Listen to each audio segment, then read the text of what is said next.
Aku duduk di kursi tuan rumah, membiarkan sukmat sutekku sama sekali tak tersentuh. Aku tidak sedang berlebihan. Perjamuan makan malam ini memang terasa salah sejak awal. Istriku, Wan Ruotang, duduk di sebelah kananku.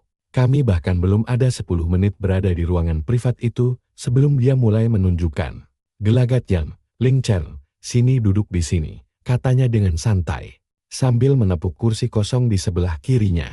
Dia memperlakukannya seperti keluarga sendiri. Ling Chen pun berdiri. Hari ini, dia mengenakan setelan abu-abu muda dengan bagian lengan yang digulung 2 kali. Memamerkan pergelangan tangannya yang putih dan ramping. Dia dibalut pakaian mewah yang sebenarnya tidak selayaknya dipakai oleh seseorang di posisinya. Saat dia berjalan, mendekat sambil membawa gelasnya. Dia melewati kursiku dan sedikit membungkuk hormat. Halo, Pak Shen. Aku bahkan tidak sudi melihatnya, hanya mendengus dingin. Dia lalu duduk tepat di sebelah istriku. Selama 20 menit berikutnya, aku menyaksikan istriku melayani asisten pribadinya itu sampai 3 kali. Pertama, hidangan tim ikan kakap. Dia dengan hati-hati mengambil bagian daging yang paling lembut, lalu menaruhnya langsung ke dalam mangkuk pria itu. Waktu itu, kamu bilang suka ikan, cobalah ini, kata istriku. Ling Chen tersenyum, memakannya sesuap. Lalu dengan santai menggunakan sumpitnya sendiri untuk mengambil teripang dari meja putar dan menaruhnya di mangkuk istriku, tanpa sumpit saja, dan istriku memakannya begitu saja. Hidangan kedua adalah udang son bawang putih. Merasa meja putar terlalu jauh, dia langsung berdiri, mengangkat seluruh piring itu, dan meletakkannya tepat di depan pria itu. Udang ini enak sekali, makanlah yang banyak. Ada 6 eksekutifku dan 2 rekan bisnis kami di meja itu. Tidak ada yang bersuara, tetapi mata mereka mulai saling melirik. Kali ketiga adalah daging babi kecap. Dia memilihkan potongan terbaik untuk pria itu sambil tersenyum. Kamu kurusan. Kerja terlalu keras, ya. Nanti aku bilang ke HRD untuk meringankan beban kerjamu.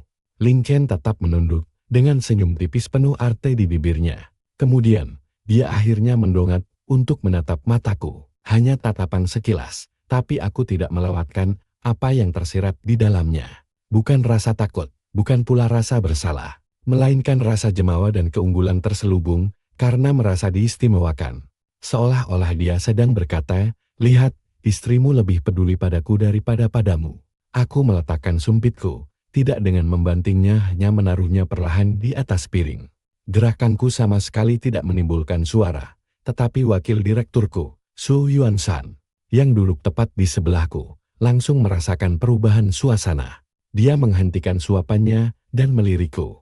Aku mengabaikannya, menarik selembar tisu untuk menyeka tanganku. Yakin, kenapa kamu tidak makan? Istriku akhirnya bertanya, suaranya menyiratkan sedikit rasa heran. Seolah dia baru sadar kalau aku juga ada di sana. Rasanya hampir membuatku tertawa. Siapapun yang melihat pasti mengira pria itulah suaminya. Tidak apa-apa, kataku. Kalau kamu suka melayaninya, silakan saja, ambilkan terus untuknya. Dia mengulurkan tangan untuk menyentuh dahiku. Kamu tidak apa-apa. Aku menepis tangannya. Aku baik-baik saja. Dia melirikku sekilas, tidak berkata apa-apa lagi. Lalu berbalik untuk berbicara dengannya tentang konferensi minggu depan. Ling Shan, kamu sudah menerima undangannya. Kamu pergi bersamaku. Suara Ling Chen terdengar lembut dan sopan, persis seperti karyawan teladan. Baik, Bu Wen. Namun kemudian, dia menambahkan sesuatu yang lain. Saya sudah menyiapkan setelan saya, warnanya senada dengan yang Ibu pilih, Bu Wen. Jemariku seketika membeku di atas meja, di sampingku. Su Yuan-san berdiam, lalu menyesap tehnya. Ling Chen belum selesai berbicara.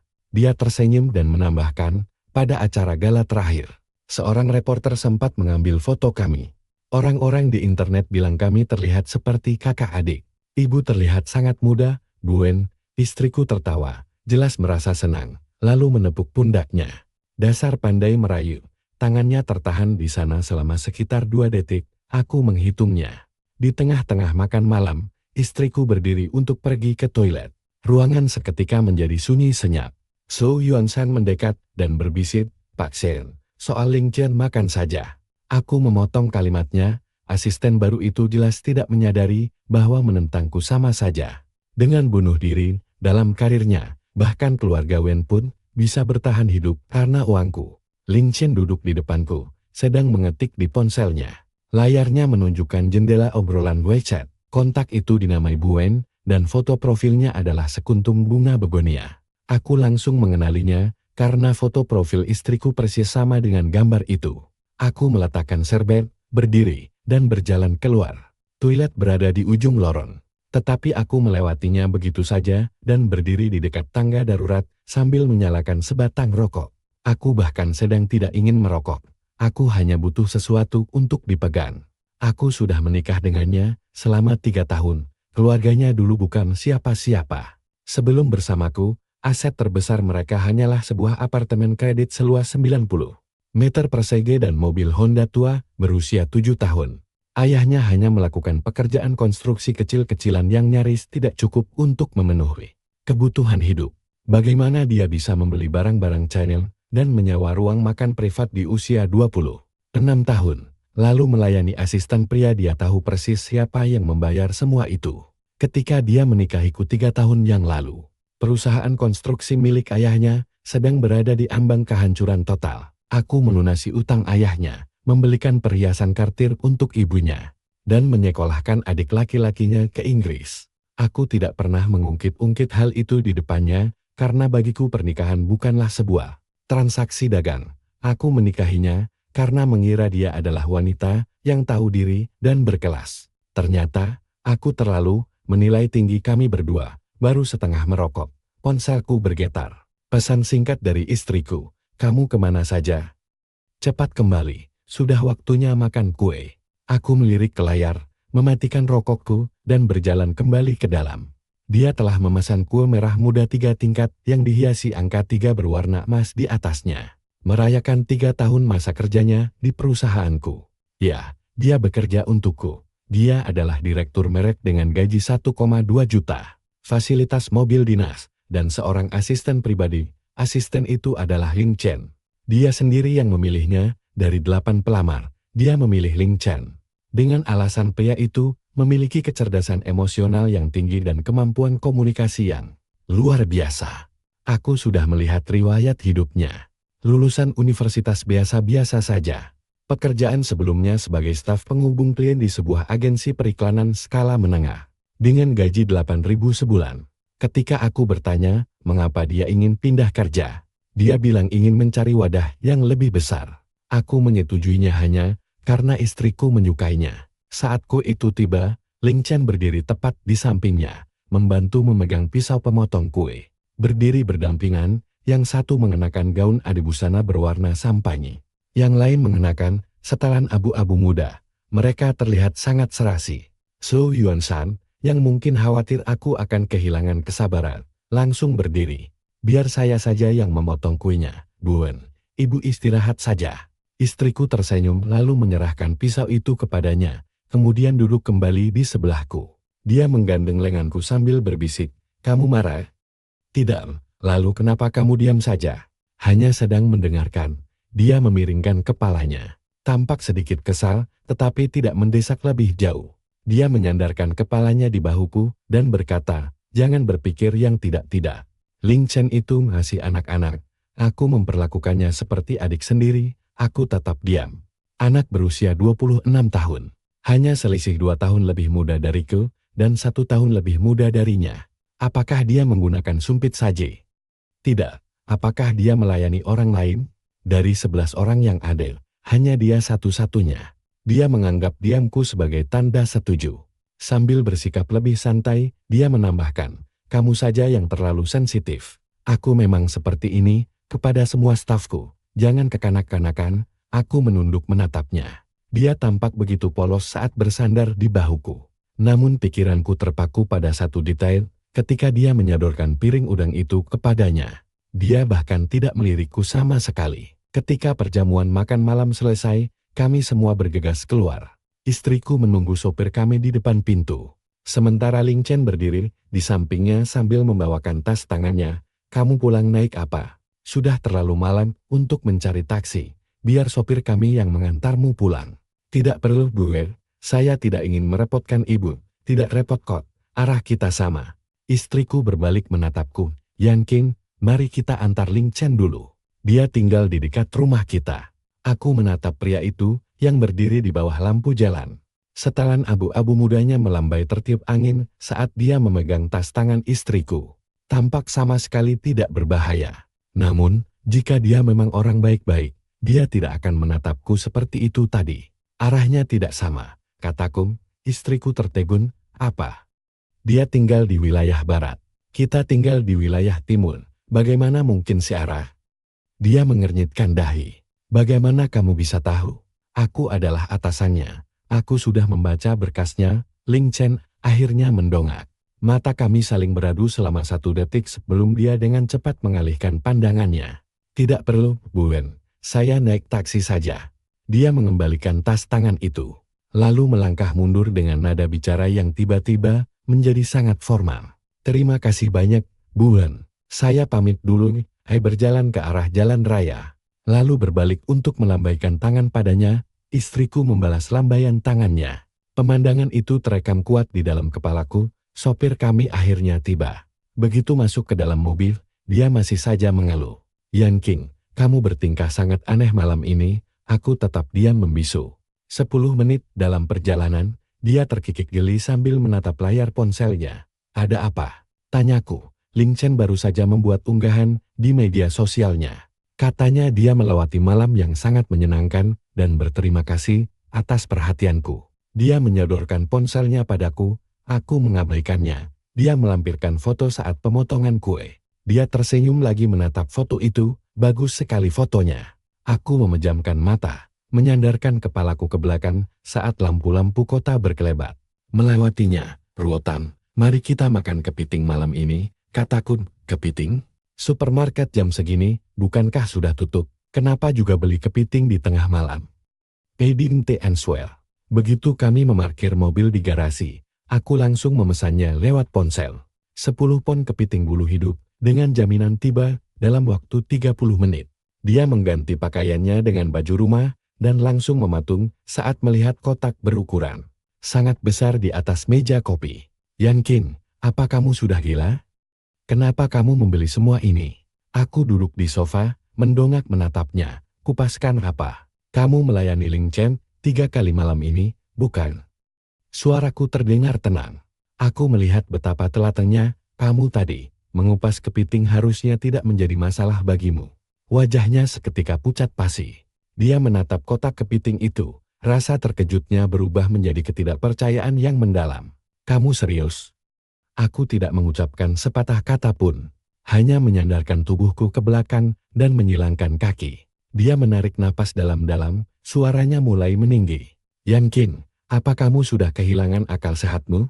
Hanya karena aku mengambilkan makanan beberapa kali untuk rekan kerja. Kamu memintaku mengupas 10 pon kepiting. Aku mengabaikannya sambil memeriksa ponselku. Kita bisa menjadikannya 20 pon. Aku akan memesan lebih banyak lagi. Dia terengah, menggigit bibirnya saat matanya mulai berkaca-kaca. Dia benar-benar merasa dirinya tidak bersalah sama sekali. Ling Chen itu cuma anak yang sedang berjuang sendirian di kota ini. Apa salahnya kalau aku sedikit perhatian sama dia? Kamu kok tega banget sih kayak gini anak? Aku mendengus sinis. Setelan jas yang dia pakai malam ini itu koleksi terbaru musim ini dari Segna. Harganya 34.000 yuan. Dari mana asisten bisa punya uang sebanyak itu? Kamu yang belikan. Dia langsung membeku. Suaranya bergetar. Itu barang tiruan. Aku menatapnya tajam. Kamu yakin? Dia langsung bungkam. Tentu saja dia yang membelikannya.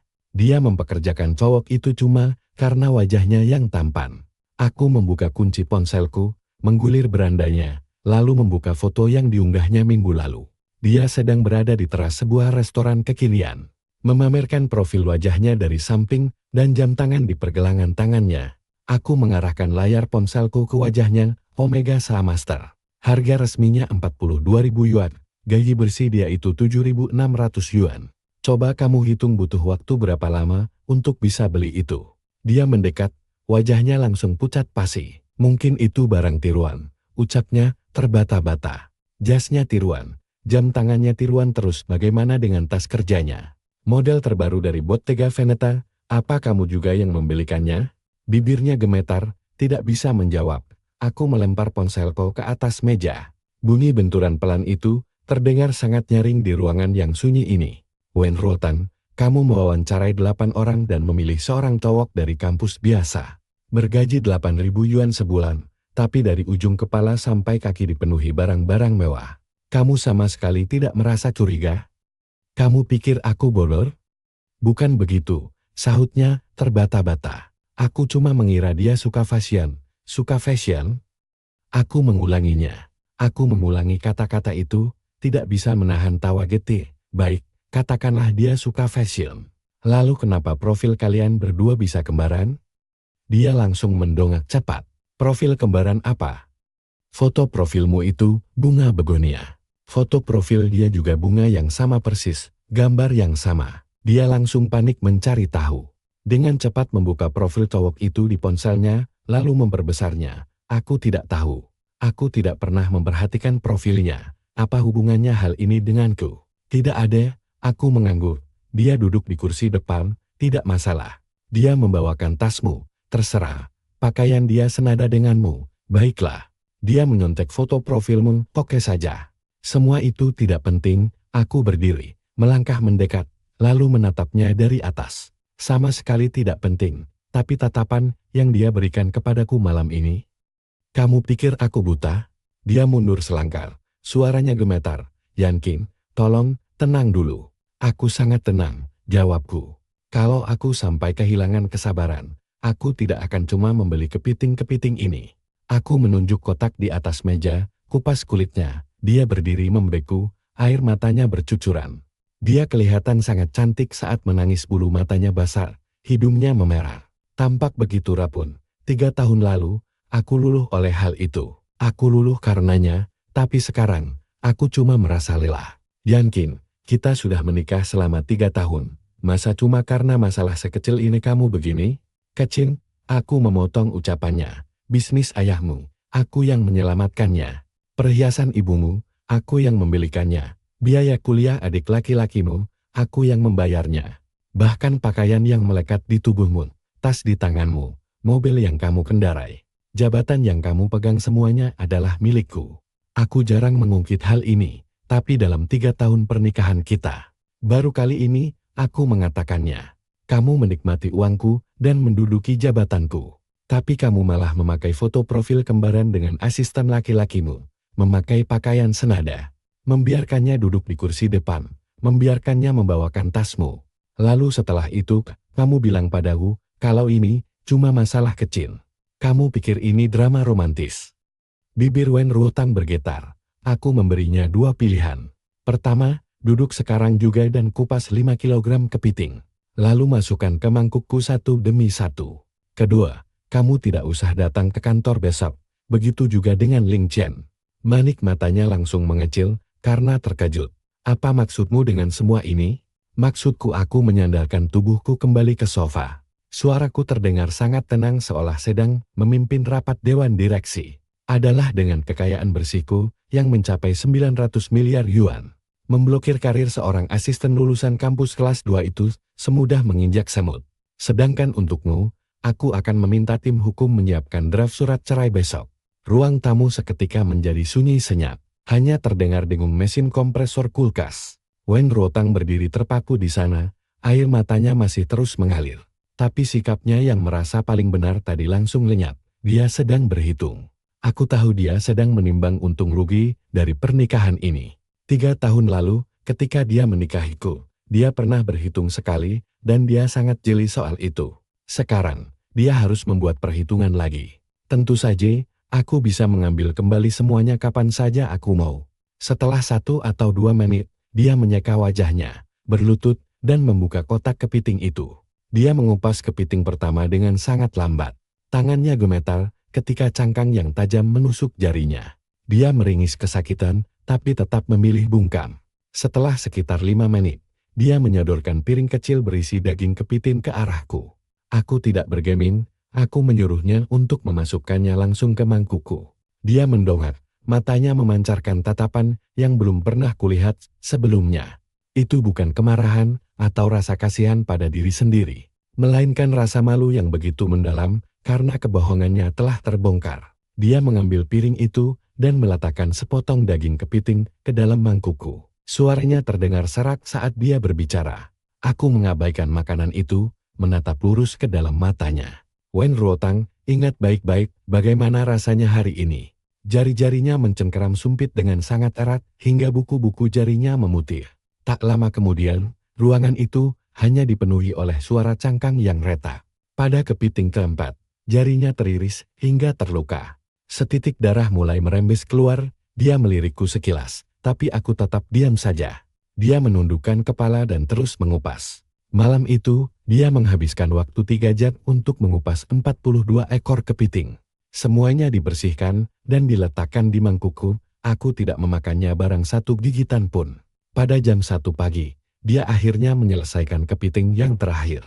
Tangannya merah padam dan dipenuhi luka goresan kecil. Sambil berlutut di atas karpet, dia mendongak dan bertanya apakah ini sudah cukup. Aku berdiri dan membuang sepiring daging kepiting itu langsung ke tempat sampah. Masih saja bertanya begitu? Jelas sekali, dia masih belum menyadari kesalahannya. Aku berjalan masuk ke kamar dan menutup pintu di belakangku. Isak tangis lirih yang tertahan mulai terdengar. Aku tidak menoleh ke belakang, berbisik pada diriku sendiri bahwa dia yang memancing semua ini. Keesokan paginya, saat aku hendak pergi, Wen Ruotang masih duduk di atas karpet. Sisa-sisa cangkang kepiting sudah dibersihkan, dan tempat sampah sudah dipasangi kantong plastik yang baru. Dia sedang bersandar pada sofa, tangannya diletakkan di atas lututnya. Dengan ke-10 jarinya, terbalut perban plester seperti sepasang sarung tangan putih. Aku mengambil tas kerjaku, lalu berjalan melewatinya. Dia memanggil namaku. Suaranya terdengar serak kasar seperti amplas. Aku menghentikan langkah. Bisa tolong biarkan Ling Chen tenang. Aku berbalik untuk melihatnya saat dia menatapku dari bawah. Jari-jarinya yang terperban mengepal erat. Aku memberitahu dia bahwa aku akan memecat cowok itu. Dia memohon agar dia sendiri saja yang menyelesaikannya karena dia yang mempekerjakannya. Aku tidak menjawab dan langsung berjalan pergi. Ketika aku sampai di kantor, Ling Chen sudah berada di mejanya dengan kemeja putih rapi. Lengan bajunya digulung, tapi jam tangan omeganya sudah tidak ada. Digantikan oleh sutas tali merah polos. Melihatku berjalan masuk, dia langsung berdiri dan membungkuk sedikit. Selamat pagi, Pak Shen. Suaranya terdengar lembut, dan sikapnya tampak santun, persis seperti tadi malam. Aku meliriknya sekilas, ikut ke ruanganku. Dia terpaku sesaat, lalu mengikutiku masuk. Aku duduk dan mulai menyalakan komputerku. Aku sama sekali tidak menatapnya ketika dia berdiri di depan mejaku dengan kedua tangan saling bertautan. Pak Shen, apa ada masalah dengan hasil kerja saya? Kamu dipecat, kataku tanpa mengalihkan pandangan dari layar monitor. Dia langsung terdiam. Ketika dia berbicara lagi, suaranya masih terdengar lembut tapi nadanya naik setengah tingkat. Lebih tinggi. Boleh saya tahu kenapa? Tidak boleh. Aku membuka email dan mengirim pesan ke direktur personalia untuk segera memproses pemecatan Ling Chen dengan pesangon maksimal sesuai aturan hukum dan memintanya pergi dalam waktu 30 menit. Ling Chen berdiri terpaku di sana, tidak bergerak. Sejujurnya, mempertahankan orang dengan sikap seperti dia hanya akan menjadi lelucon. Dia menatap ke arah sepatunya, terdiam sesaat lalu mengeluarkan tawa kecil yang mengejek. Suara tawanya pelan, tapi terdengar sangat jelas. Pak Shen, katanya sambil mendongak dengan senyum sinis. Tatapannya persis seperti sorot matanya di ruang makan tadi malam. Apa semua ini karena Ibu Wen? Aku akhirnya memalingkan pandanganku padanya. Dia berdiri dengan santai, bibirnya menyunggingkan senyuman. Dengan satu tangan, dimasukkan ke dalam saku celananya secara kasual. Seorang karyawan yang baru saja dipecat berdiri di hadapan pria dengan kekayaan bersih 900 miliar yuan. Tapi dia malah tersenyum seolah dia yang menang. Jangan khawatir, katanya, saya akan mengemasi barang-barang saya. Saya juga akan menjelaskan semuanya kepada Ibu Wen. Saat dia menyebut jabatan istriku itu, ada nada bicara yang terasa sangat intim dan tersembunyi. Aku hanya diam saja. Jika nasibnya yang semulanya sekadar diberhentikan kerja, maka begitu dia menunjukkan keangkuhannya, seluruh karirnya langsung tamat saat itu juga. Dia bahkan tidak akan bisa mendapatkan pekerjaan meski harus mengemis sekalipun. Dan aku bahkan tidak perlu mengotori tanganku untuk melakukannya.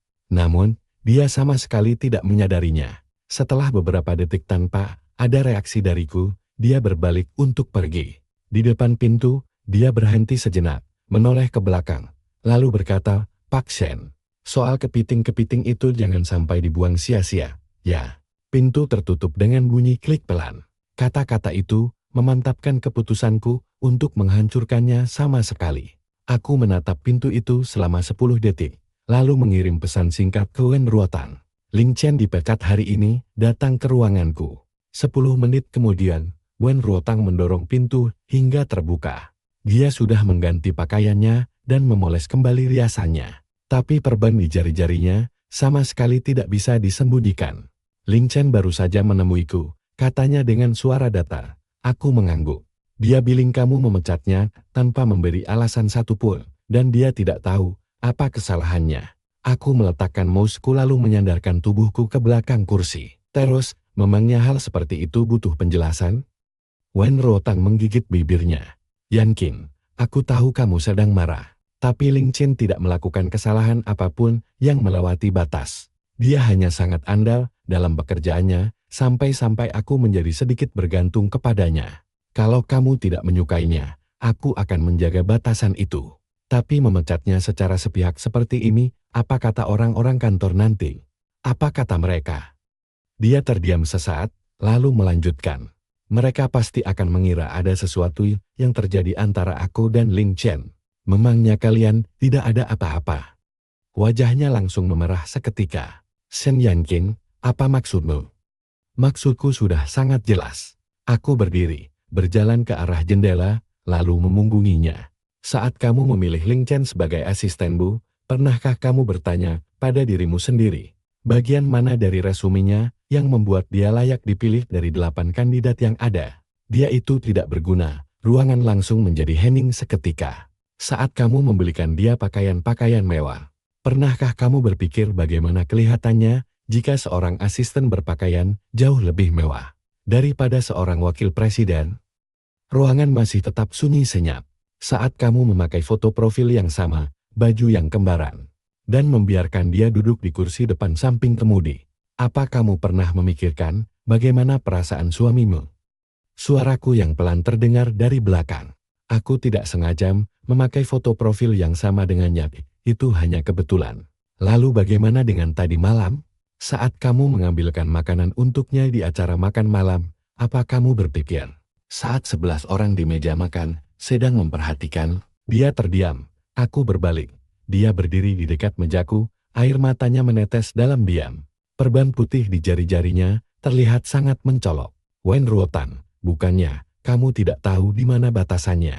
Aku berjalan kembali ke mejaku dan duduk, lalu merendahkan suaraku.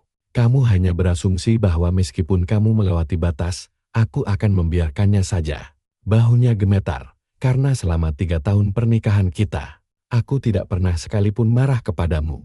Aku memberikan segalanya untukmu dan menutup mata terhadap segalanya.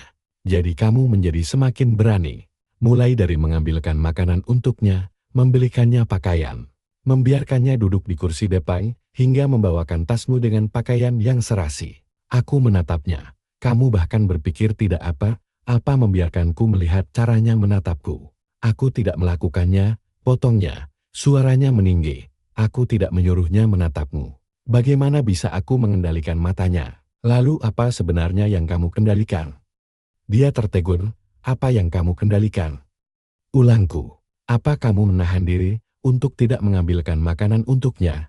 Apa kamu menahan diri untuk tidak membelikannya hadiah-hadiah mewah? Apa kamu menahan diri untuk tidak menyamakan foto profilmu dengannya? Dia membuka mulutnya, tapi tidak mampu mengucapkan sepatah kata pun. Kamu sama sekali tidak mengendalikan apapun, kataku. Karena kamu memang sama sekali tidak ingin menahan dirimu. Suasana membeku selama 10 detik. Dia menunduk menatap jarinya yang dibalut perban dan berbisik, apa kamu ingin bercerai? Suaranya gemetar saat dia mendongak dengan mata yang memerah. Apa kamu sudah mengambil keputusan? Dia menatapku, tetapi dia tidak menangis. Ekspresinya sekarang berbeda dari tadi malam saat di atas karpet. Tadi malam adalah ketakutan yang murni, tetapi sekarang adalah sebuah kepastian. Sejak kamu membeli kepiting-kepiting itu, kamu sudah memutuskannya kan? Aku terdiam selama 3 detik. Aku sudah memberimu kesempatan. Tadi malam, kamu berjanji akan mengurus Ling Chen sendiri. Aku setuju membiarkanmu melakukannya. Tapi bagaimana caramu mengurusnya? Dia tidak mengatakan apa-apa. Dan baru saja, kamu malah membelanya, mengklaim bahwa dia tidak melakukan kesalahan apapun. Aku bersandar Wen Ruotang. Bahkan sampai sekarang pun, kamu masih berpikir dia tidak bersalah. Air matanya akhirnya jatuh. Lalu bagaimana denganku? Tanyanya. Memangnya apa arti diriku bagimu selama 3 tahun ini? Kamu adalah istriku, kataku, tetapi tidak ada satupun tindakanmu yang mencerminkan seorang istri, dan siapapun yang berani menentangku serta bersikap kurang ajar akan membayar harga yang mahal. Dia berbalik dan berjalan keluar, melewatkan kata-kata terakhirku. Aku duduk di kantorku saat ponselku berdering, itu dari Zhou Yuanshan. Pak Xian, saya dengar Anda memecat Ling Chen. Dia ragu-ragu sebelum melanjutkan. Pak Xian, saya tidak tahu apakah saya harus mengatakan ini. Bicaralah, jawabku. Sebelum Ling Chen dipekerjakan, saya ikut serta dalam 8 wawancara. Zhou Yuanshan merendahkan suaranya. Sejujurnya, ada 2 kandidat yang jauh lebih memenuhi syarat daripada Ling Chen.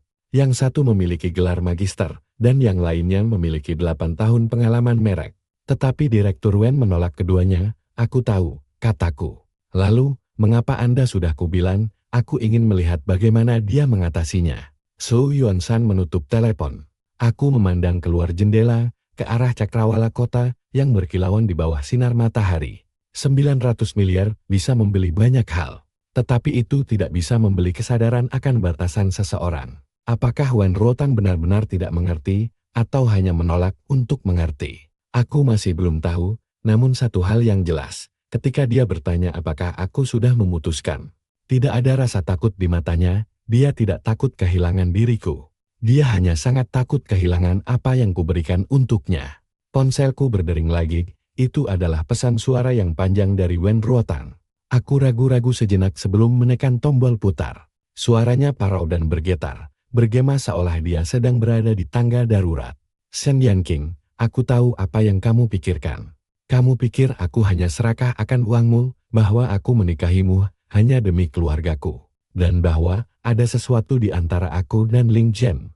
Namun, apa kamu pernah bertanya mengapa aku mempekerjakannya?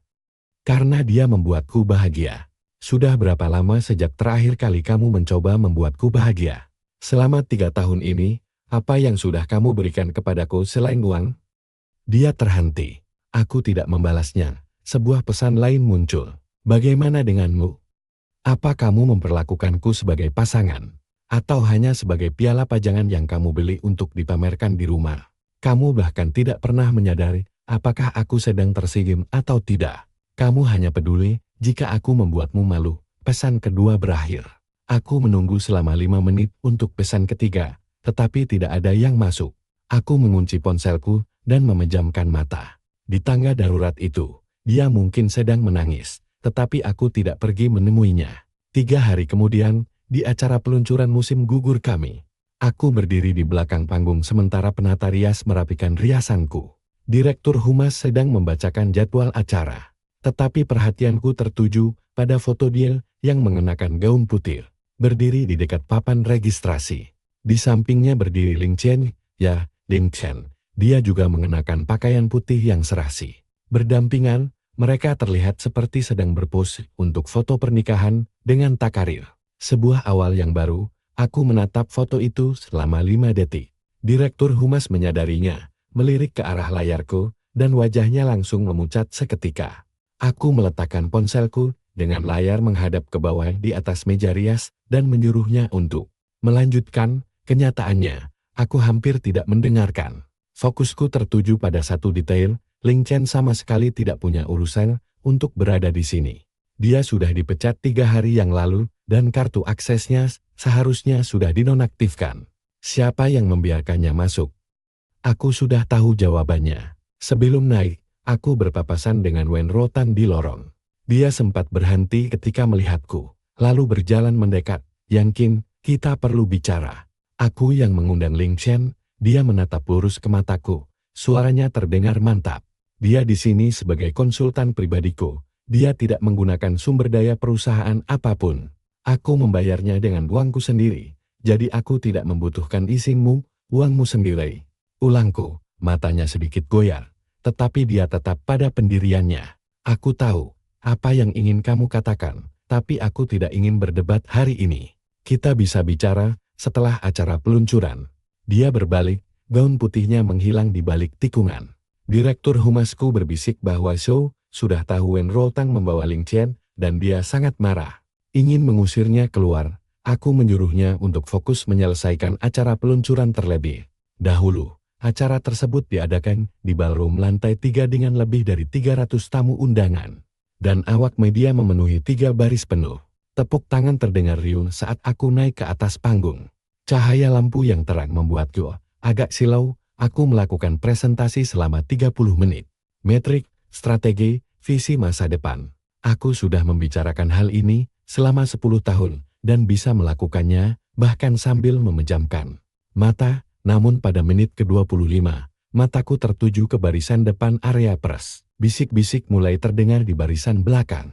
Orang-orang tidak lagi melihatku, mereka menatap ke arah pintu masuk aula perjamuan. Aku tidak berhenti, aku terus melakukan presentasi.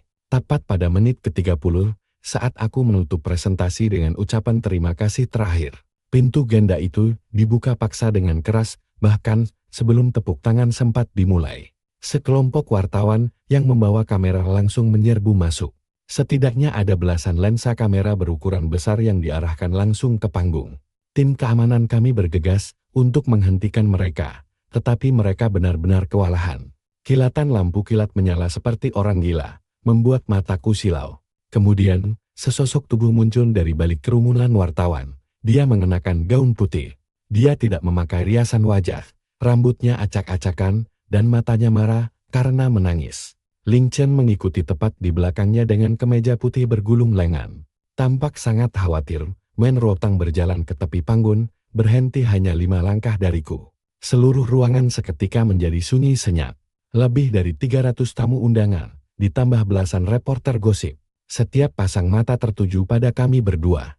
Wen Ruotang menatapku, bibirnya gemetar, dan kemudian lututnya lemas hingga dia jatuh berlutut. Para hadirin tersentak kaget. Shen Yanqing, suaranya sangat lantang, serak oleh air mata, bergema di seluruh aula.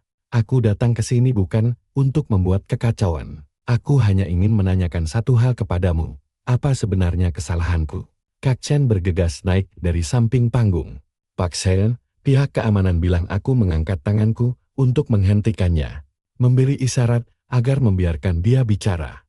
Wen Ruotang berlutut di lantai. Mendongak menatapku dengan air mata yang terus mengalir deras di wajahnya. 3 tahun. Aku sudah menikah denganmu selama 3 tahun. Selama 3 tahun ini, apa saja yang pernah kamu berikan kepadaku? Wan, mobil, villa, kamu pikir semua itu cukup? Suaranya semakin keras, memicu kasak kusuk di seluruh aula. Apa salahnya jika aku memilih asisten yang benar-benar kusukai? Kinerjanya sangat bagus, jadi apa salahnya jika aku melindunginya? Dia hanya mencoba bertahan hidup di kota ini sendirian. Jadi apa salahnya kalau aku membelikannya beberapa potong pakaian? Seorang reporter di barisan belakang berteriak, Nona Wen, apa hubungan Anda yang sebenarnya dengan Ling Chen? Wen Ruotang mengabaikan mereka dan tetap mengarahkan pandangannya padaku.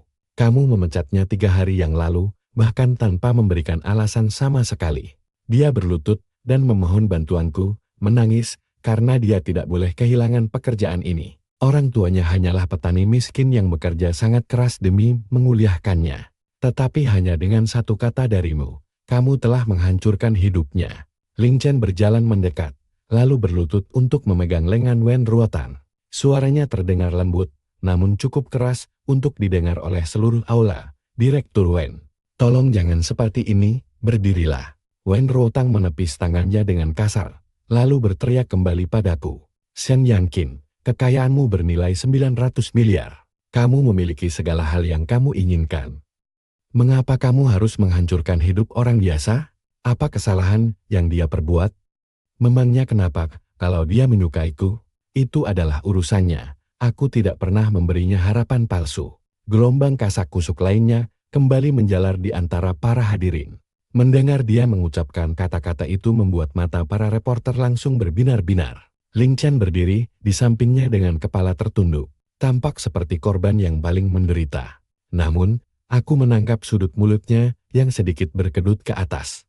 Itu terjadi sangat singkat, tetapi itu adalah seringai yang persis sama dengan yang dia berikan kepadaku di kantorku 3 hari yang lalu. Akhirnya, aku pun bersuara. Sudah selesai bicaranya, Wen Ruotang? Dia tertegun, air mata masih membasahi wajahnya.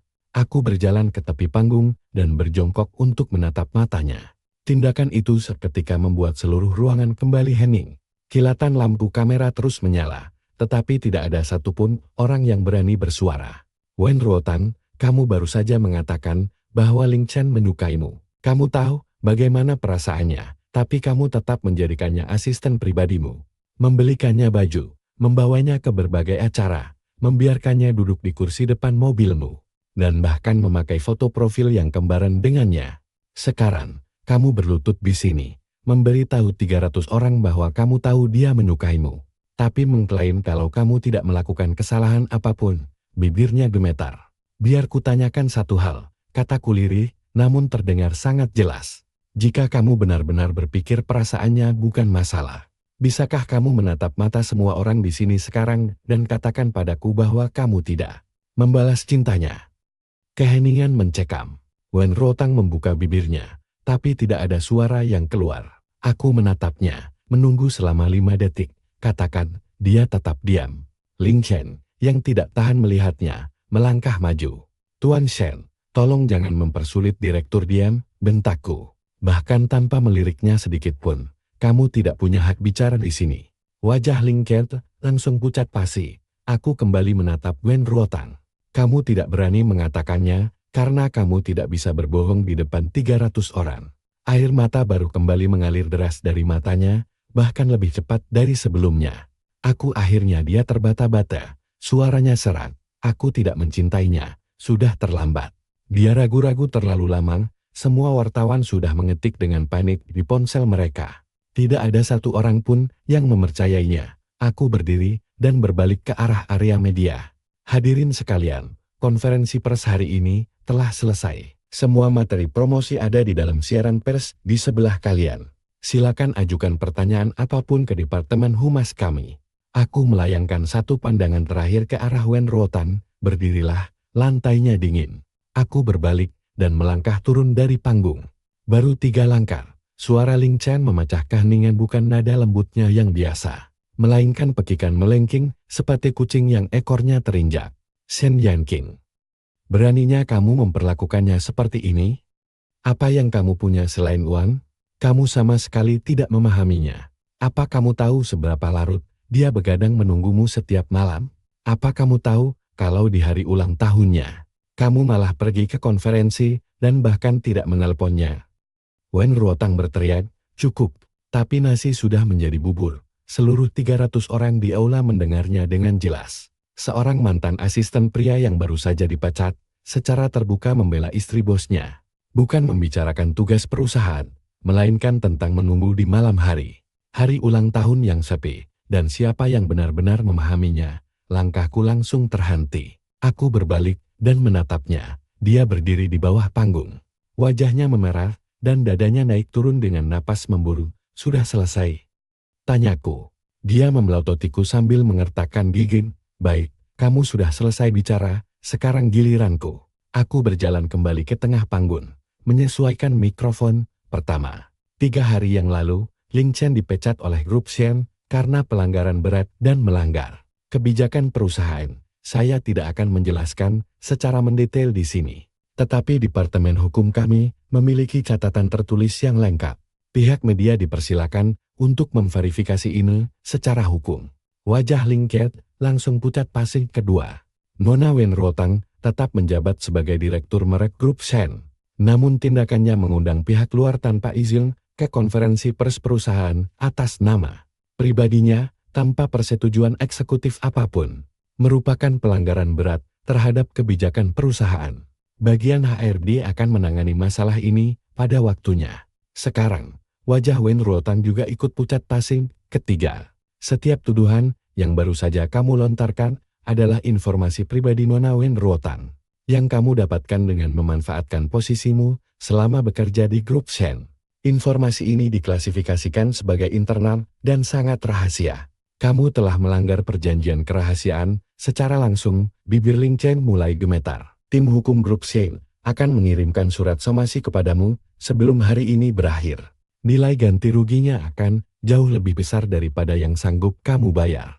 Ruangan itu hening selama 3 detik sebelum beberapa wartawan mulai bertepuk tangan. Itu bukan tepuk tangan sarkastik, melainkan tepukan yang tulus. Aku berbalik dan pergi. Di lorong keluar, suaranya bergema di belakangku, menembus seluruh aula, melewati 300 orang, dan melompati ingatan tentang 10 pon kepiting dari 3 hari yang lalu. Shen Yanqing. Aku tidak berhenti. Shen Yanqing, tunggu. Aku belok di tikungan. Pintu menutup dan meredam suaranya. Tuan Shen, pencarian terpopuler langsung meledak. Siaran langsung mencapai puncaknya di angka 4 juta penonton secara bersamaan. Apakah tim hukum benar-benar siap untuk poin ketiga itu? Aku meliriknya. Masih ada waktu untuk mempersiapkan mereka sekarang. Kak Chen tidak mendesak lebih jauh. Dia mengeluarkan ponselnya dan mulai menelepon. Saat pintu lift tertutup, aku menyandarkan tubuhku dan memejamkan mata. 4 juta orang baru saja menyaksikan, dia memohon sambil berlutut. 3 hari yang lalu, di ruang tamu, di kantor, di dekat tangga darurat dia selalu memilih Ling Chen. Setiap saat, aku mengirim pesan teks. Cari tahu setiap wartawan yang menyelinap masuk ke acara ini. Jika Ling Chen yang mengundang mereka, masukkan semuanya ke daftar hitam. Hancurkan mereka sepenuhnya. Orang-orang harus tahu kalau ada beberapa pria yang tidak boleh. Mereka usik. Sebelum lift sampai di area parkir, ponselku langsung ramai. Tuan Shen, saya melihat siaran langsungnya, kata pengacara Zhao. Suaranya terdengar tenang, tetapi dia berbicara 2 kali lebih cepat dari biasanya. Poin ketiga itu sejujurnya, perjanjian kerahasiaan agak terlalu dipaksakan. Secara hukum, apa yang dikatakan Ling Chen bukanlah rahasia dagang. Aku melangkah keluar dari lift sambil memutar kunci mobilku. Aku tidak peduli tentang menang atau kalah. Aku ingin proses litigasi ini berjalan. Kirim surat somasi, buat dia sibuk di pengadilan, dan ulur waktu sampai 1 atau 2 tahun. Untuk menghadapi ini, dia harus menyewa pengacara. Itu butuh uang, dan karena dia tidak akan sanggup membayar pengacara yang bagus, dia tidak punya pilihan selain menyerah. Pengacara Zhao terdiam sejenak, dimengerti. Saya akan menanganinya. Aku menutup telepon, masuk ke mobil, dan membuka Weibo. Tagar terpopuler nomor 1 adalah grup Shen konferensi berlutut. Peringkat nomor 3 adalah Shen Yanqing dan Ling Chen. Dan nomor 7 adalah Wen Ruotang. Aku tidak mencintainya. Siaran langsungnya sudah berakhir, tetapi potongan videonya ada di mana-mana. Aku mengeklik salah satu video secara acak. Itu adalah bagian saat Wen Ruotang berlutut sambil menangis. Apa yang pernah kamu berikan kepadaku? Layar langsung dibanjiri komentar. Apakah wanita ini gila? Kekayaan suaminya 900 miliar dan dia masih belum puas, malah membelikan barang untuk asistennya. Suamiku saja pelit kalau mau beli baju di Uniqlo. Tunggu, dia menyukaiku, itu urusannya dialog klasik ala Grente. Konyol sekali. Kalau suamiku seorang miliarder, aku tidak akan pernah melepaskannya. Pidato terakhir Tuan Shen keren sekali. Kamu tidak akan sanggup membayar ganti ruginya. Haha. Apakah hanya aku yang berpikir kalau asisten berkemeja putih itu terlihat sangat cocok dengan Wen Ruotang? Mereka pasti ada hubungan apa-apa. Aku menutup Weibo dan membuka WeChat. Pesan terakhir di sana masih berupa pesan suara yang belum dibuka. Aku menatapnya selama 3 detik sebelum mengunci ponselku. Saat aku berkendara keluar dari tempat parkir, ponselku berdering lagi dari nomor yang tidak dikenal. Aku mengangkatnya. Tuan Shen, saya Liu Yang, wartawan dari mingguan hari ini. Suara itu terdengar muda dan penuh dengan semangat. Saya ingin mewawancarai Anda mengenai konferensi pers hari ini. Bagaimana kamu mendapatkan nomorku? Anu, dari Departemen Humas Anda. Tuan Shen, saya hanya ingin menanyakan satu hal. Apakah Anda tahu siapa yang mengatur wartawan-wartawan yang dibawa oleh Ling Chen? Aku mengetuk-ngetukkan jariku di setir mobil. Apakah kamu tahu? Saya sudah menyelidikinya. Dalangnya berasal dari Entertainment Frontline, seorang wartawan gosip. Dia memposting di momen WeChat 3 jam yang lalu, ada berita besar hari ini. Dengan tag lokasi di hotel konferensi Anda, Liu yang terdiam sejenak. Tuan Shen, wartawan-wartawan itu tidak datang begitu saja. Mereka sudah diberitahu sebelumnya. Mengapa kamu memberitahu aku tentang hal ini? Liu yang terkeker. Karena saya seorang jurnalis sejati, saya benci trik kotor seperti itu. Dani, dia merendahkan suaranya. Kepala wartawan itu dan Ling Chen adalah teman sekampung dari Anking. Susun daftarnya dan kirimkan ke Departemen Humas kami. Katakan kepada mereka bahwa aku yang memintanya. Baik, Tuan Shen. Selain itu, saya juga memeriksa media sosial Ling Chen. Selama 3 atau 4 bulan terakhir, dia mengikuti beberapa wartawan hiburan yang berspesialisasi dalam gosip kalangan kelas atas. Waktunya sangat cocok dengan saat dia bergabung dengan grup Shen. Aku menutup telepon dan menepikan mobil. Di luar, pemandangan cakrawala kota berkilau. Dinding-dinding kaca memantulkan sinar matahari jam 4 sore yang menyilaukan. Aku membuka kunci ponselku dan mengirim pesan kepada Kak Chen. Cari tahu identitas setiap wartawan yang menerobos masuk ke tempat acara hari ini. Pastikan apakah pemimpin mereka memang dari entertainment frontline dan berasal dari kampung halaman yang sama dengan Ling Chen. Berlaku segera, setiap merek di bawah naungan grup Shen dilarang bekerja sama dengan semua orang yang ada di daftar itu. Tidak ada kampanye iklan, tidak ada kolaborasi humas, boikot total. Kirimkan ini ke asosiasi industri dan rekomendasikan agar mereka mendesak rekan-rekan sejawat untuk melakukan hal yang sama. Kak Chen langsung membalas, dimengerti, Tuan Shen. Media dari kepala wartawan itu, beserta seluruh akun afiliasinya kami, akan melenyapkan semuanya. Serahkan pada kami. Aku mulai mengetik pesan lain, lalu menghapusnya kembali. Aku mengetik ulang. Satu hal lagi, selidiki latar belakang Ling Chen. Cari tahu apa pekerjaan orang tuanya, apakah dia memiliki saudara di kampung halamannya, dan bagaimana jaringan sosialnya. Kirimkan semuanya kepadaku. Aku melemparkan ponsel ke kursi penumpang.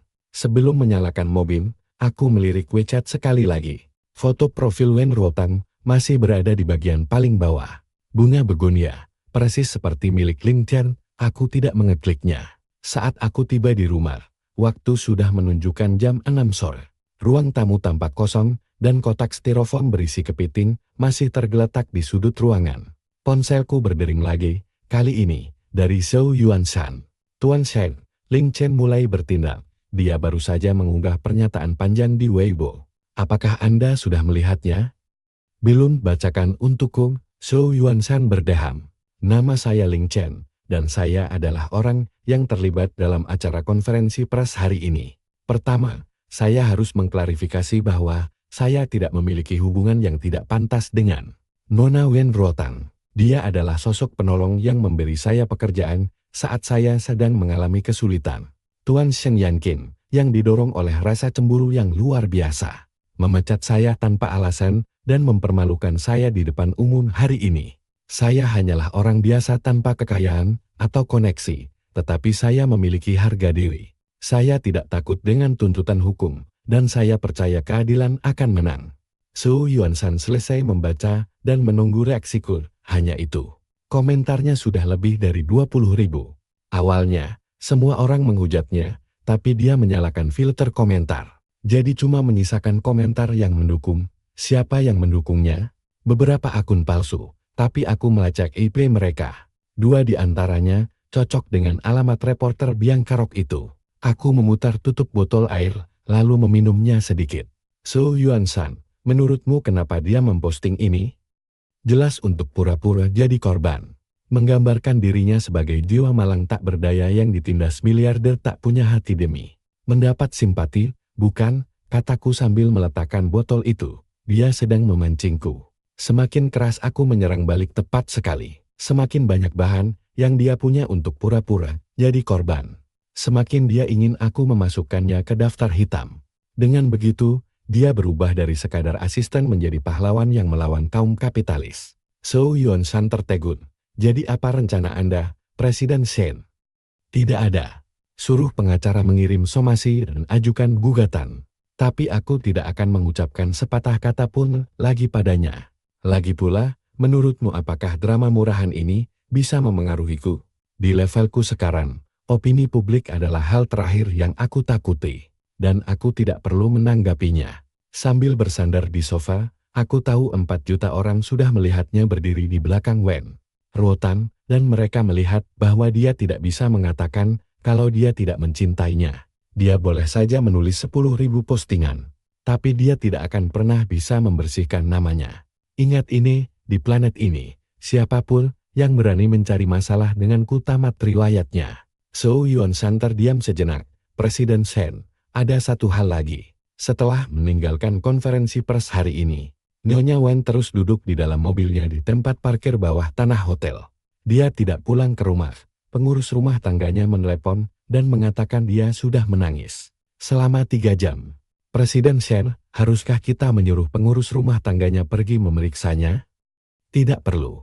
Aku menutup telepon, berdiri, dan berjalan ke jendela. Ponselku menyala lagi. Kali ini, itu adalah file dari Chen. Berjudul Daftar Tanda Hubung Reporter Tanda Hubung Penyusup.xlsx. Aku membukanya. 7 nama, 7 media massa, dan 7 nomor identitas. Yang pertama adalah seorang reporter berusia 32 tahun, bermargama dari Anqing, Anhui, yang mewakili Entertainment Frontline. Di bawah namanya, ada catatan singkat. Dalam 3 bulan terakhir, 11 beritanya menyasar perceraian kelas atas dan gosip miliarder. Di 3 kolom komentar berita tersebut, akun alternatif LinkedIn sempat muncul. Aku keluar dari file itu dan mengirim pesan singkat ke Chen. Mulai hari ini, setiap orang di daftar ini dilarang bekerja di industri ini. Pemimpin redaksi, direktur, dan editor kepala mereka sekarang masuk daftar hitam grup Shen. Katakan pada bos mereka bahwa mempertahankan mereka berarti memusuhi kita. Chen langsung membalas, dimengerti. Presiden Shen, apakah ini tidak agak terlalu kejam?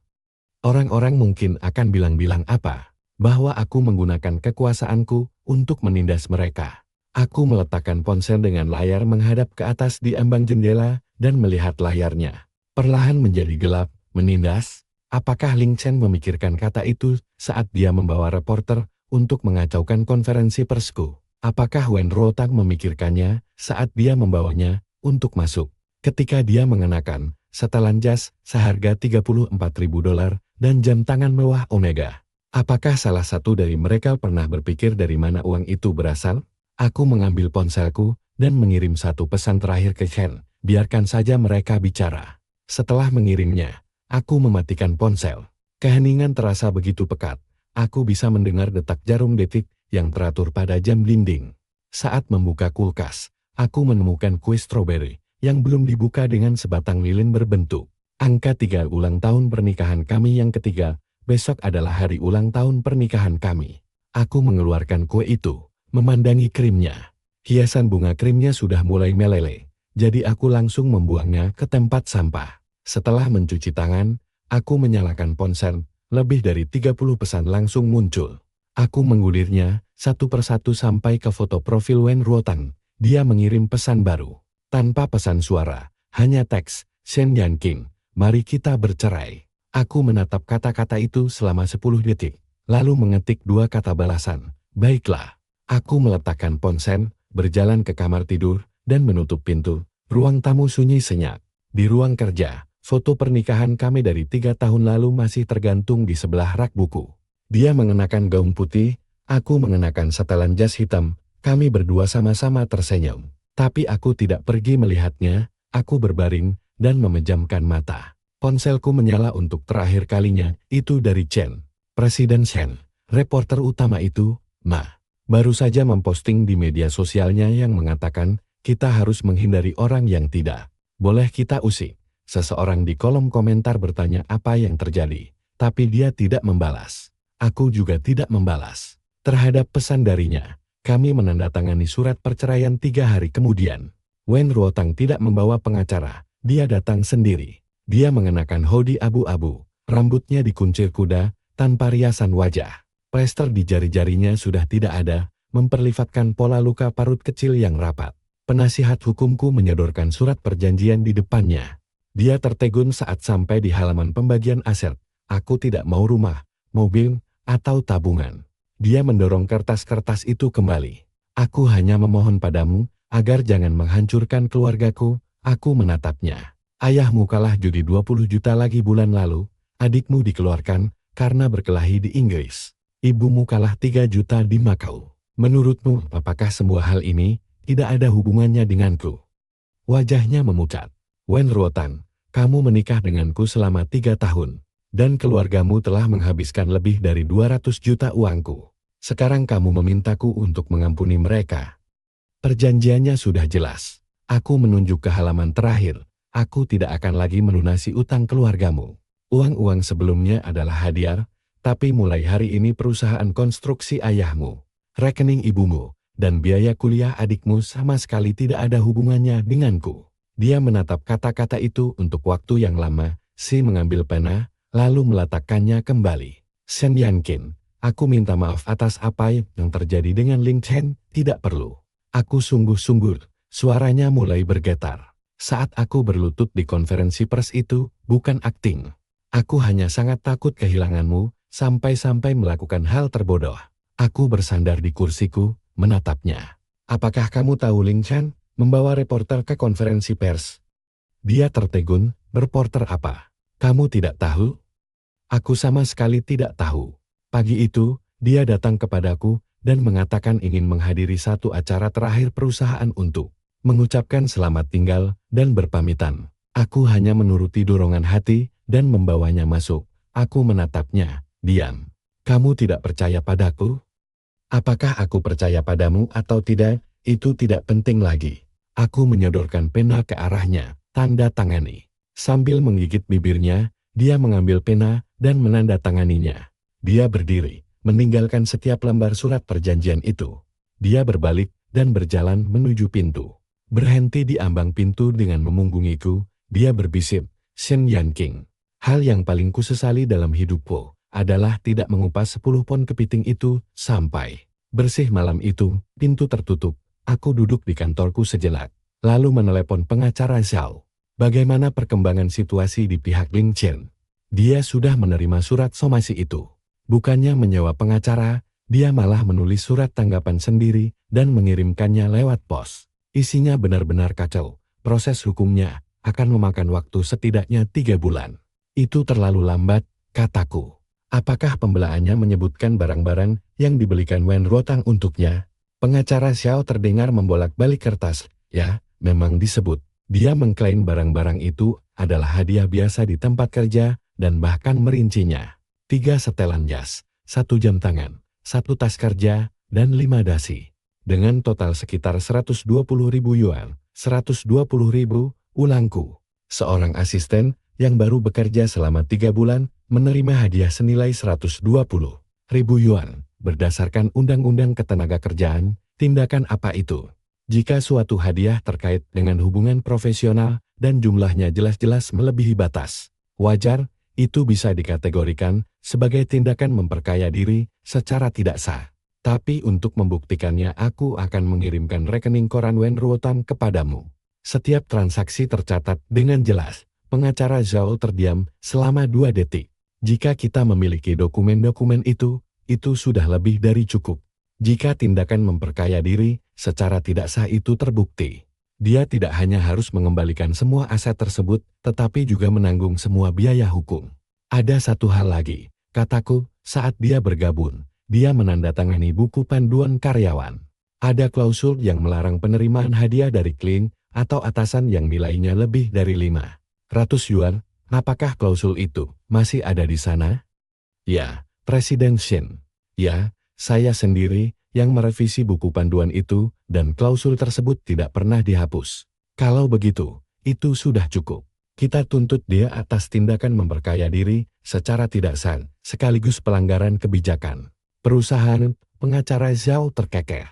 Presiden Shen, jika demikian, dia tidak hanya harus mengembalikan barang-barang tersebut, tetapi juga membayar ganti rugi atas pelanggaran kontrak. Berapa total semuanya? Dengan ganti rugi, biaya pengadilan, dan biaya hukum. Totalnya akan berkisar sekitar 200.000 yuan. Dia tidak akan sanggup membayar itu. Jika dia tidak bisa membayar, kita akan mengajukan eksekusi pengadilan. Bekukan rekening banknya dan sita aset-asetnya. Dia tidak punya rumah atau mobil. jadi kartu rekening gajinya yang akan dibekukan. Aku menutup telepon. 2 minggu kemudian, Chen mengirimiku sebuah tautan. Itu adalah sebuah forum lokal dari kampung halaman Ling Chen. Seseorang telah mengunggah sebuah utas berjudul, "Pemuda dari desa kita, Ling Chen, yang dulu melayani wanita kaya di Shanghai, sudah kembali." Unggahan itu menceritakan semuanya secara terperinci. Ling Chen kalah dalam gugatan hukum melawan kami. Kartu-kartunya dibekukan, dan apartemen sewaannya di Shanghai pun sudah tidak ada lagi. Di kampung halaman, orang tuanya tidak bisa menegakkan kepala mereka karena malu. Saat ayahnya bekerja di lokasi konstruksi, orang-orang bergosip dan menunjuk-nunjuknya. Karena sangat marah, dia berkelahi dengan kontraktor proyek dan kakinya patah. Ibunya bekerja di supermarket lokal, tetapi pemiliknya melihat berita itu dan memecatnya.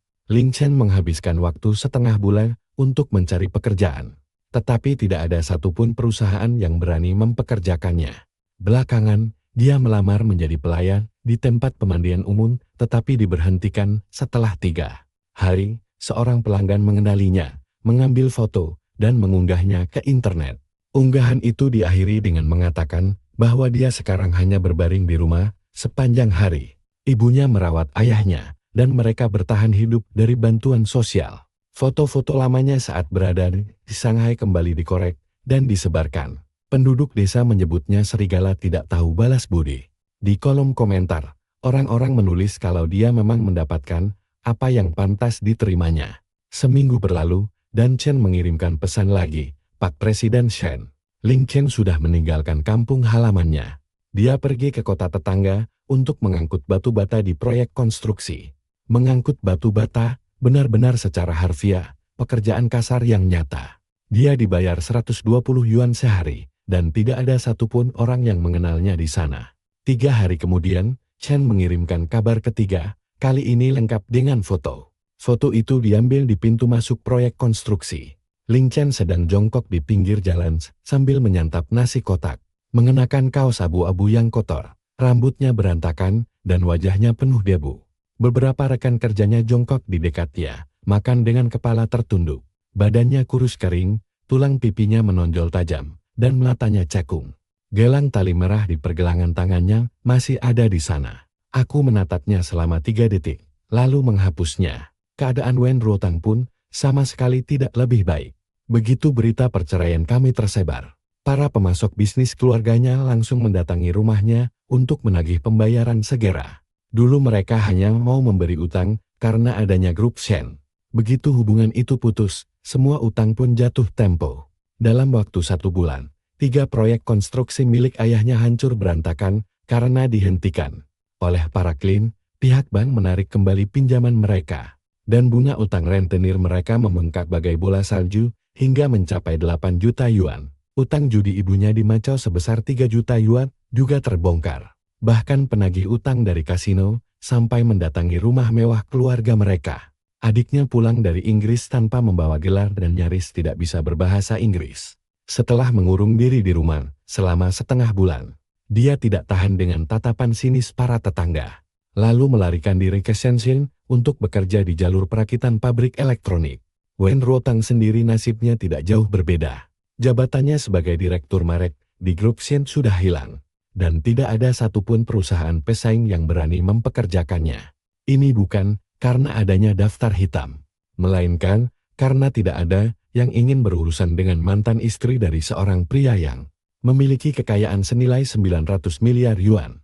Dia akhirnya bekerja di bagian perencanaan di sebuah agensi iklan kecil dengan gaji 8.000 yuan per bulan. 8.000 yuan 3 tahun lalu saat dia menikahiku. Utang ayahnya mencapai 3.000 kali lipat dari jumlah itu. Suatu malam sebulan kemudian, aku sedang menonton televisi. Saluran berita sedang menyiarkan laporan tentang perkelahian di sebuah proyek konstruksi. Beberapa pekerja terlibat adu mulut yang sengit, menyebabkan salah satu dari mereka mengalami luka ringan dan harus dirawat di rumah sakit. Saat kamera menyorot ke arah gerbang proyek, aku sekilas melihat punggung yang sangat kukenal. Sosok berkaos abu-abu dengan tubuh sekurus tiang bambu, sedang jongkok di samping mobil polisi sambil memegangi kepalanya. 3 pria berbadan kekar berdiri di dekatnya dengan tangan berlumuran darah, sedang memberikan isyarat kepada polisi. Kamera hanya menyorot selama 2 detik sebelum akhirnya beralih. Aku pun memindahkan saluran televisi, ponselku berdering. Ternyata panggilan dari Zhou Yuanshan. Pak Presiden Shen, apakah Anda melihat berita malam ini? Ya, aku melihatnya. Salah satu orang dalam perkelahian itu adalah Ling Chen. Zhou Yuanshan sempat ragu-ragu. Tampaknya, beberapa rekan kerjanya mabuk mengenali wajahnya. Lalu mengejeknya karena menumpang hidup pada wanita kaya. Dia membalas ucapan mereka, lalu mereka memukulinya. 3 orang dari mereka mematahkan 2 tulang rusuknya. Dan sekarang dia dirawat di rumah sakit. Pak Presiden Shen, apakah sebaiknya kita tidak perlu? Zhou Yuanshan tidak bertanya lebih jauh dan langsung menutup telepon. Aku pergi ke dapur untuk mengambil segelas air. Saat melewati ruang kerja, mataku tertuju pada dinding di samping rak buku tempat foto pernikahan. Kami dulu digantung. Foto itu sudah tidak ada, telah diturunkan oleh asisten rumah tangga minggu lalu. Tempat paku masih tertancap di dinding, dengan lubang bekas paku yang belum ditambal. Sambil memegang gelas, aku berdiri di ambang pintu dan menatapnya selama beberapa detik sebelum akhirnya berbalik pergi. 2 minggu kemudian, Chen mengirimkan kabar terakhir tentang Ling Chen. Dia tidak kembali ke proyek konstruksi setelah keluar dari rumah sakit. Sebaliknya, dia sekarang bekerja di tempat pembuangan barang bekas di kampung halamannya. Kaki ayahnya tidak sembuh dengan benar, membuatnya menjadi cacat. Sejak kehilangan pekerjaannya, ibunya tidak kunjung mendapatkan pekerjaan baru. Keluarga yang terdiri dari 3 orang itu, kini tinggal di rumah tua peninggalan kakeknya yang selalu bocor setiap kali hujan turun. Di bawah pesan itu, ada tangkapan layar akun media sosial baru milik Ling Chen. Foto profilnya berupa awan mendung, dan bio-nya tertulis, mulai dari awal. Dia baru mengunggah 1 postingan yang hanya berisi 1 kata, sakit. Tidak ada tanda suka, tidak ada komentar. Aku menutup obrolan itu dan melihat foto profil Wen Ruotang tertimbun jauh di bagian bawah daftar. Pesanku, dia telah menggantinya. Bunga begonia yang dulu menghiasinya kini telah hilang, digantikan oleh gambar hitam polos. Postingan media sosial terbarunya yang diunggah 3 hari lalu adalah foto meja kantor. Di atasnya terletak sebuah komputer tua dan tanaman sirih gading yang hampir mati. Dengan keterangan foto, hidup baru. Seseorang berkomentar di bawahnya, Kak Wen, ku dengar perusahaan ayahmu bangkrut. Dia hanya membalas dengan 1 huruf saja. Orang lain berkomentar, mantan suamimu benar-benar kejam. Dia tidak membalas komentar itu. Aku mengunci ponselku, berdiri, lalu berjalan ke arah jendela. Uang 900 miliar yuan memang bisa membeli banyak hal. Perusahaan, rumah, ketenaran, bahkan masa depan. Namun, uang itu tidak akan pernah bisa membeli kembali 10 pon kepiting itu. Juga tidak bisa membeli kembali kelembutannya. Dulu Wen Ruotang berlutut di lantai selama 3 jam hanya untuk mengupaskan kepiting untukku. Dan aku bahkan tidak memakan 1 pun dari 42 kepiting itu. Ponselku menyala. Ada pesan darinya, Shen Yanqing, ayahku masuk rumah sakit karena stroke. Kami kekurangan 80.000 yuan untuk biaya pengobatannya. Aku tahu aku tidak berhak meminta bantuanmu, tapi bisakah kamu pesan itu terputus di sana? Dia tidak mengirimkan kelanjutannya. Dia pasti sempat mengetik kata-kata itu, lalu menghapusnya kembali. Aku menatap indikator sedang mengetik di bagian atas obrolan. Memperhatikannya berkedip beberapa kali, sebelum akhirnya padam. Tidak ada pesan yang masuk. Aku meletakkan ponselku dan berdiri di dekat jendela tanpa bergerak sedikit pun. Dari tempat parkir di bawah, terdengar suara klakson mobil. Mungkin salah satu penghuni apartemen yang baru saja pulang. 3 tahun lalu, saat Ruotang masuk, dia juga naik dari tempat parkir itu. Dia mengenakan sepatu hak tinggi berwarna merah. Langkah kakinya berketuk nyaring di sepanjang lantai. Dulu, seluruh rumah ini dipenuhi oleh kesibukannya. Sekarang, suasana di sini sunyi senyap begitu sepi hingga aku bisa mendengar suara napasku sendiri. Aku memalingkan wajah dari jendela, dan saat berjalan melewati ruang kerja, aku sengaja tidak menatap dinding itu lagi. Aku hanya masuk ke dalam kamar tidur lalu menutup pintu rapat-rapat. Pada akhirnya, aku mengemis di jalanan saat fajar. Menemui takdir yang mengenaskan di bawah ancaman beberapa pria berbadan kekar.